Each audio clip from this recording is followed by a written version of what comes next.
இறைவனுக்கும் மனிதனுக்கும் இடையிலே நடக்கும் ரகசியத்தை இன்னும் எவரும் அறியல.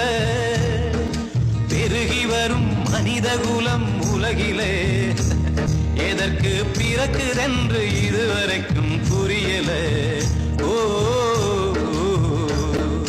பிறப்பதற்கும் இறப்பதற்கும் நடுவிலே மனம் பெரிய பெரிய கனவு கண்டது முடியல. பெற்றவரும் மற்றவரும் பிரிவுதானம்மா, நீ பெற்றெடுத்த பிள்ளைகளும் வேறுதானம்மா.